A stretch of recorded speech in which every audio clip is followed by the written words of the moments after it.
Have you ever felt invisible in a crowd? Like you're surrounded by people, but no one really sees? It's a strange and isolating feeling, isn't it? That was my life, a constant state of being surrounded by people, a sea of faces and voices, yet completely alone. It was like living behind a glass wall, watching the world go by without truly being a part of it. I'd watch friends laughing, couples holding hands, those simple, everyday connections that seemed so effortless for everyone else. Everyone making plans, whispering excitedly about weekend adventures and future dreams. And I felt like I was on the outside looking in, a silent observer in a play where I didn't know the lines. The loneliness was heavy, a physical weight pressing down on me, making it hard to breathe, hard to even smile. Even though I had classmates and people to sit with at lunch, I felt a million miles away. But those connections were thin. Just small talk, surface-level interactions, never real, never deep enough to touch the loneliness inside. I craved someone to ask how I was doing, to see past the facade and acknowledge the pain I was hiding. But the bell would ring, shattering the fragile hope, and I'd be left with that echo of emptiness, resonating in the silence. I remember one Friday, the final bell, a chaotic symphony of freedom as everyone rushed out, eager to start their weekend. And me, frozen in the hallway with nowhere to go, no one to meet, just the weight of another lonely weekend stretching out before me. The silence after the chaos was deafening, a stark reminder of my isolation. I walked home, head down, shoulders slumped, trying to disappear into the sidewalk, wondering if this was all life would ever be, a monotonous cycle of loneliness and longing, just me and this gaping hole in my heart, a void that seemed impossible to fill. The feeling followed me everywhere. At home, a constant companion. At the dinner table, surrounded by family, yet feeling utterly disconnected. Lying awake at night, staring at the ceiling, the silence amplifying my thoughts. Scrolling through social media that only made it worse, a highlight reel of everyone else's seemingly perfect lives. Everyone's life looked perfect, curated and filtered to perfection.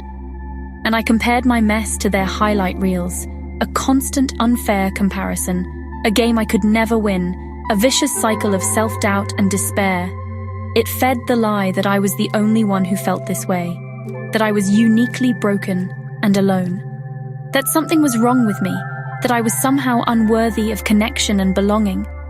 I was adrift in a huge ocean, lost and alone, with no land in sight, so tired of treading water, of fighting against the current of loneliness that threatened to pull me under. But deep down, a tiny spark of hope remained, a stubborn belief that there had to be more to life than this. To survive, I became an expert at wearing masks. I had a different one for every situation, the I'm fine mask, the I'm busy mask, all to hide the cracks. These masks kept me safe from judgment, but they also kept me from real connection. The pressure to fit in was overwhelming. I tried to like the right music, wear the right clothes, laugh at the right jokes. But every time I tried to be someone else, I felt more like a fraud. My self-worth was tied to what I thought others thought of me. A compliment could lift me, but a weird look or being left out could ruin my day.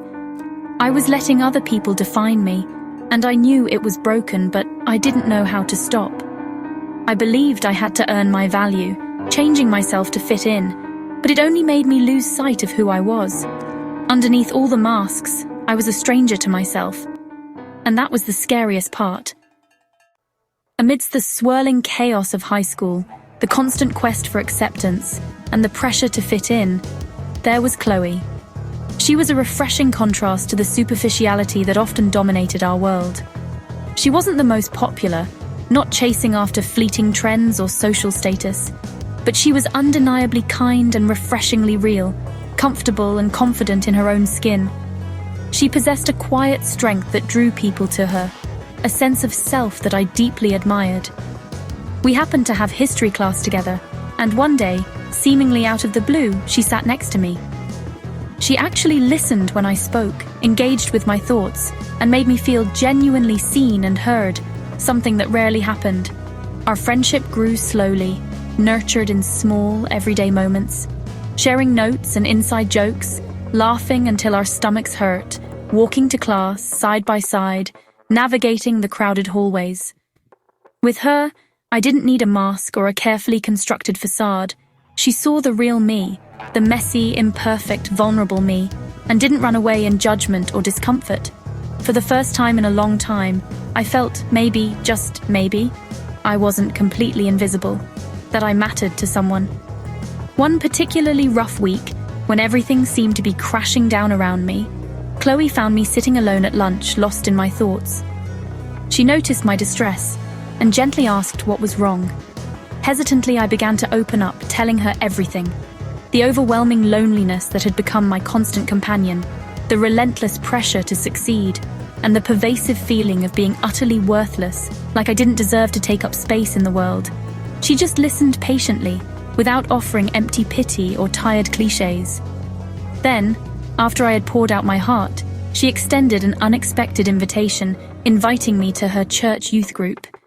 "It's not stuffy or boring like you might think," she said with a reassuring smile. "We mostly just hang out, play games and have fun together, and talk about real stuff, the things that actually matter. You should come and check it out." I was undeniably nervous. Church was a completely foreign concept to me, something outside my realm of experience. But I saw something different, something authentic and genuine in Chloe's eyes. It wasn't about adhering to a rigid set of rules or striving to be perfect. It was something much deeper, a sense of peace and belonging that resonated within her. And for the first time in a long time, I was genuinely curious about what that something could be, and whether it was something I could also find. That Friday, I was a nervous wreck, changing outfits a dozen times, terrified of not fitting in. The fear of the unknown almost kept me home, but I knew I couldn't keep living in that echo of loneliness. So I got in Chloe's car and went. The youth group wasn't what I expected. No pews, just couches, music, pizza, and laughter. People welcomed me, asked my name, and treated me like I belonged. We played silly games, and for the first time in ages, I laughed, a real laugh. I was still nervous, but it was a hopeful kind of different. The walls I'd built started to come down. I realized maybe I didn't have to be alone. Stepping into the unknown didn't feel so scary anymore.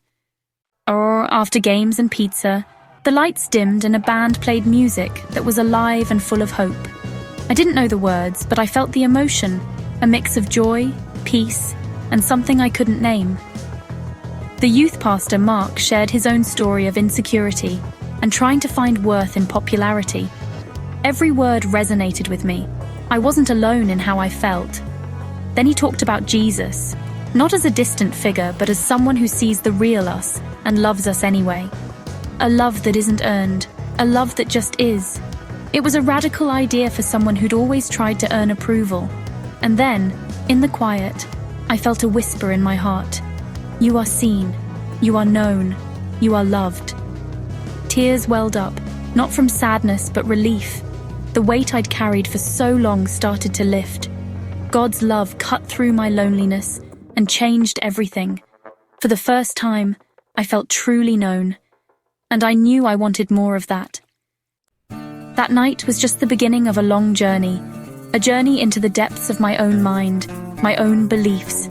The light was on, burning late into the night, but I had years of lies to unpack, layers upon layers of falsehoods that had become my reality. It felt like an impossible task, especially the lie that my worth was conditional, that I was only valuable if I met certain standards, achieved certain things, or pleased certain people. This was the most insidious lie of all. Day by day, with intention and effort, I started replacing those lies with the truth. It was a slow process, a constant battle against ingrained thought patterns. I started to truly believe that my worth comes from God, not from what I do or what others think of me. This was a revolutionary concept. Some days were easier than others. Some days the lies seemed to have a stronger hold, but I learned to recognize the lies for what they were and consciously choose truth instead, even when it was difficult. Chloe helped me immensely.